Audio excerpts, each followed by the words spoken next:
বিসমিল্লাহির রহমানির রহিম। আসসালামু আলাইকুম ওরহমতুল্লাহি ওবারাকাতুহ। এমকে ইসলামিক চ্যানেলে স্বাগতম। সুপ্রিয় মুসলিম ভাই ও বোনেরা, আশা করি মহান আল্লাহ রাব্বুল আলামিনের অশেষ মেহেরবানি ও দয়ায় আপনারা সবাই ভালো আছেন। আজ আমরা আলোচনা করব মৃত্যুর পর ফেরেশতারা লাশের সাথে কি করে, মৃত্যুর পর আত্মা কোথায় যায়। একদিন রাসূলুল্লাহ সাল্লাল্লাহু আলাইহি সাল্লামের একজন সাহাবী মারা গেলেন। তখন মুহাম্মদ সাল্লাল্লাহু আলাইহি সাল্লাম উনার জানাজা পড়ালেন। তারপর একদল সাহাবী যখন মৃতদেহ কবর দেওয়ার জন্য কবরস্থানে নিয়ে গেলেন, সবার সাথে আমাদের নবীজি সাল্লাল্লাহু আলাইহি সাল্লাম হেঁটে আসলেন। তখন দুইজন সাহাবী কবর খুঁড়তে শুরু করলেন। সবাই মৃতদেহকে ঘিরে বসে আছেন। পিনপন নীরবতা। কবর খনন শেষ না হওয়া পর্যন্ত সবাই অপেক্ষা করছেন। তখন চুপচাপ নীরব শান্ত একটি পরিস্থিতির সৃষ্টি হলো। রাসূলুল্লাহ সাল্লাল্লাহু আলাইহি সাল্লাম তখন পিনপন নীরবতা ভেঙে গভীর মনোযোগ দিয়ে কবর খোঁড়া দেখেছিলেন। একটু পর তিনি সবার দিকে তাকিয়ে বললেন, তোমরা কি জানো মানুষের মৃত্যুর পর আত্মার কি হয়? সবাই তখন খুব আগ্রহের সাথে রাসূল সাল্লাল্লাহু আলাইহি সাল্লামকে জিজ্ঞাসা করলেন, ইয়া রাসূলুল্লাহ, আপনি বলে দিন, আমরা তো জানি না। নবীজি তখন একটু চুপ থাকলেন এবং সবাই উনার কাছে এসে ঘিরে বসলেন। মৃত্যুর পর আত্মার কি হয়, এই তথ্য তাদের জানা ছিল না। আজ তারা এই তথ্য প্রিয় রাসূল সাল্লাল্লাহু আলাইহি সাল্লামের মুখ থেকে শুনতে পাবে। কত বড় সৌভাগ্য তাদের। প্রিয় ভিউয়ার, আজ আপনারাও শুনতে পাবেন রাসূল সাল্লাল্লাহু আলাইহি সাল্লাম মৃত আত্মার বিষয়ে কি বলেছিলেন, মৃত্যুর পর কি হয় আত্মার। শোনার জন্য সবাই অধীর আগ্রহে রাসূল সাল্লাল্লাহু আলাইহি সাল্লামের চারপাশে ঘিরে বসলেন। তিনি একবার কবরের দিকে তাকিয়ে মাথাটা তুলে আকাশের দিকে তাকালেন।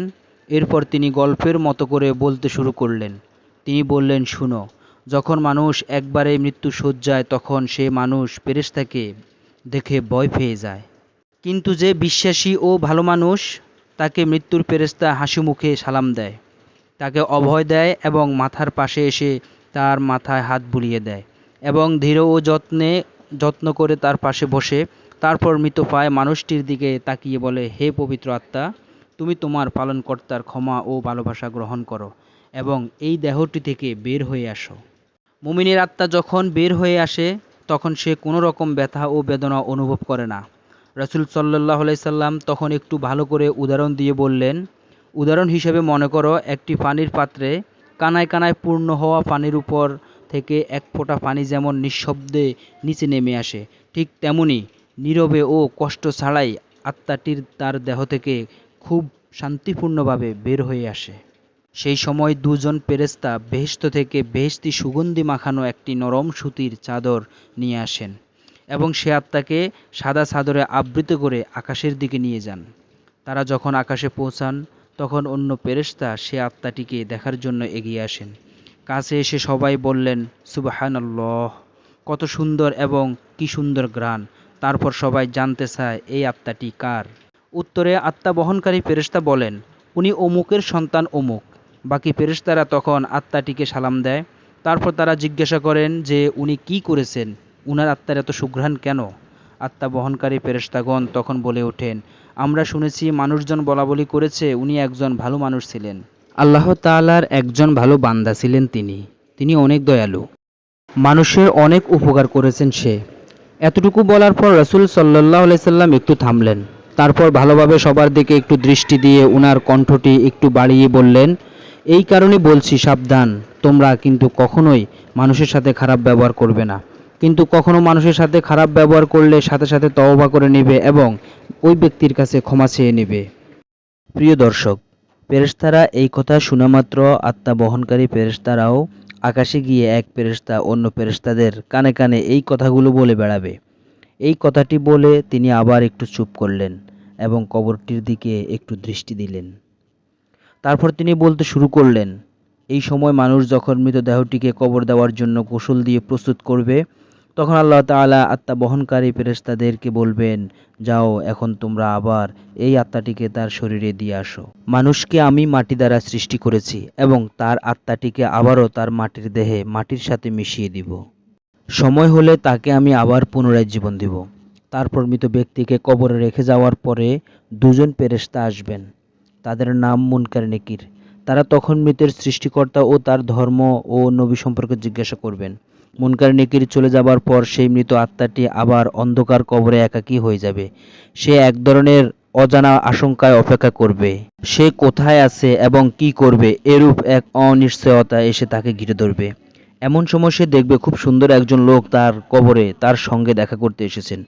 তাকে দেখার পর আত্মা ভীষণ মুগ্ধ হবে। এত মায়াবী এত সুন্দর তার চেহারা যে জীবনে কোনোদিন দেখেনি। আত্মাটি তখন জিজ্ঞাসা করবে, তুমি কে? সে লোকটি তখন বলবে, আমি তোমার জন্য অনেক বড় একটি সুসংবাদ নিয়ে এসেছি।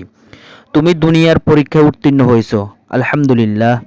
তোমার জন্য আল্লাহ তাআলা জান্নাতে ব্যবস্থা করেছেন। তুমি কি সেটা একটু দেখতে চাও? একটু দেখতে চাও তুমি সেই জান্নাত যা আসমান জমিন থেকে বৃহৎ?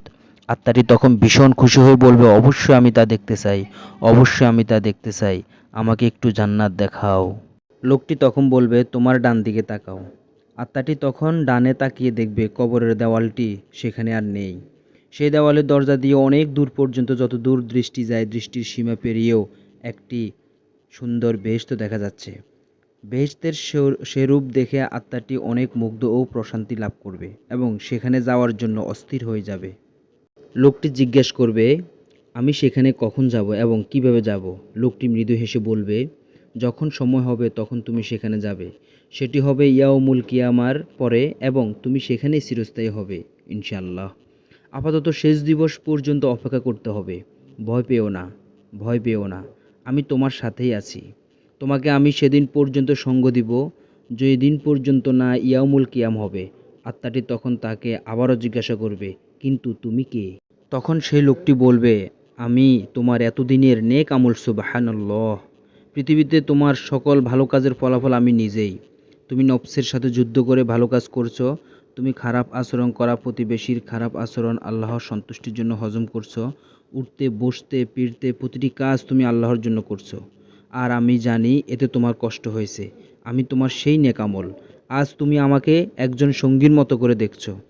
আমাকে আল্লাহ তাআলা তোমার সঙ্গ দেওয়ার জন্যই এখানে পাঠিয়েছে। এই কথাটা বলে লোকটি আত্মাটির উপর খুব যত্নে হাত বুলিয়ে দিবেন এবং বলবেন, হে পবিত্র আত্মা, এখন তুমি শান্তিতে ঘুমাও, নিশ্চিন্তে বিশ্রাম নাও।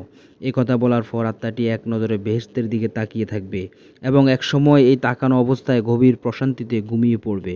রাসূল সাল্লাল্লাহু আলাইহি সাল্লাম এতটুকুর বলার পরে আবার থামলেন। সাহাবীরা তো তখন গায়ের কাপড় চোখের পানিতে ভিজালেন এবং বললেন, হে আমাদের রব, আপনি আমাদের সকলের পবিত্র আত্মা হিসেবে কবুল ও মঞ্জুর করে নিন। আমিন।